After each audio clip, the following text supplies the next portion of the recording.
Thank you. It's an honor and also a privilege to be here and speak at the launch of MEP Interest Group of on life course immunization.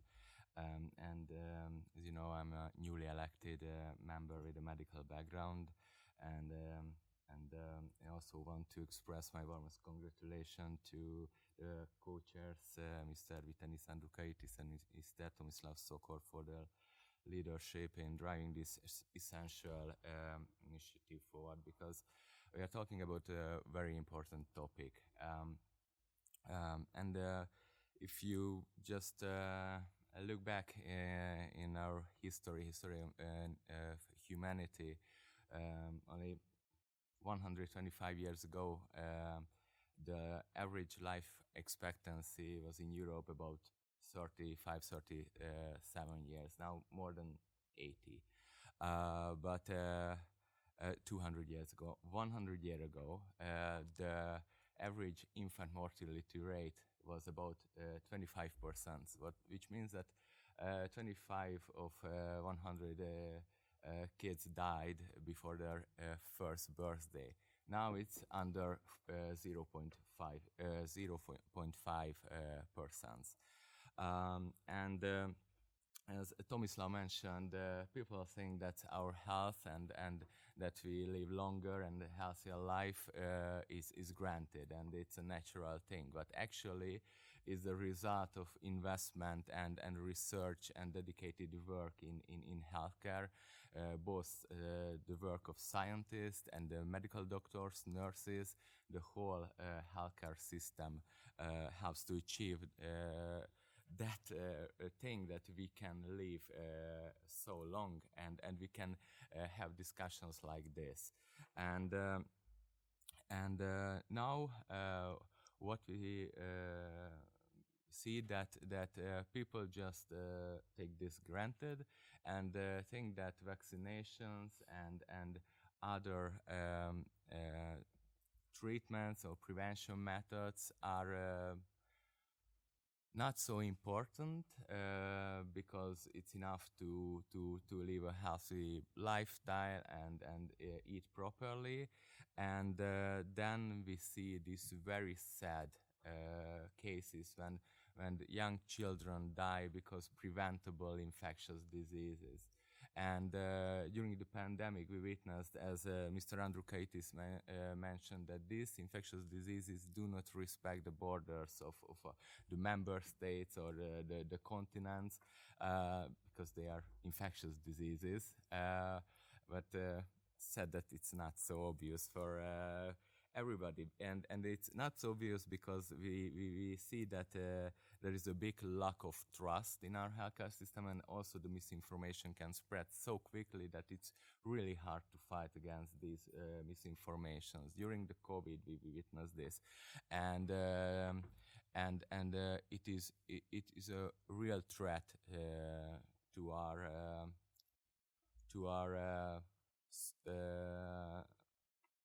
whole Europe, actually, because society, because we see that, for example, just mentioning the flu vaccination rates is in the population aged 65 or above, the average vaccination rate in flu is about 48%. In Denmark, it's more than 70, but in Slovakia, it's about 5.5%. There are big differences.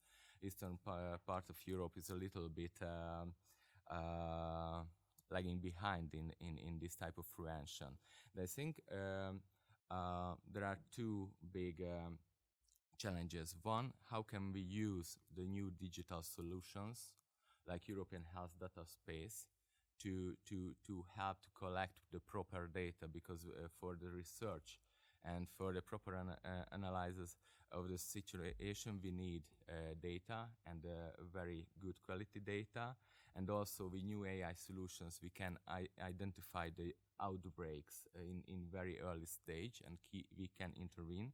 And also by analyzing the genetical patterns of immune patterns of individuals, we also can find the vulnerable population and can act and focus on them, for example, with more personalized education programs, or with the special visits with or discussion with the GP, because I really think, and this is the second biggest big challenge, that we must keep the trust, and to keep the trust, we have to communicate in an understandable but evidence-based way, to keep the connection. And another point to digital solutions: with digital solutions we can reduce the administrative burden of healthcare workers, and that's how we can create more time for the personal discussions with the patients, because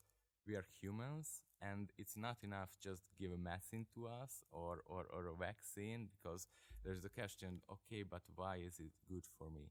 And people, everybody, also me, we need some personal connection, just few words about why it is good for me, how this can help to me, why it is important.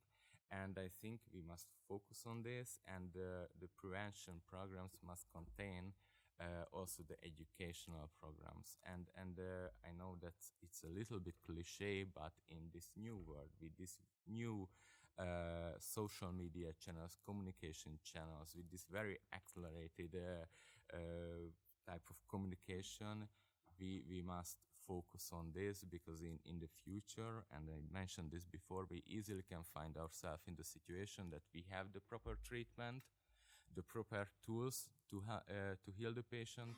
But the question is not only that they can we can give it to the patient, but the question is the willingness. Do they want to take the medicine or not, or the vaccine? And I think it's very important to focus on that. And I really think that in this interest group, we together we can work for this goal. So thank you.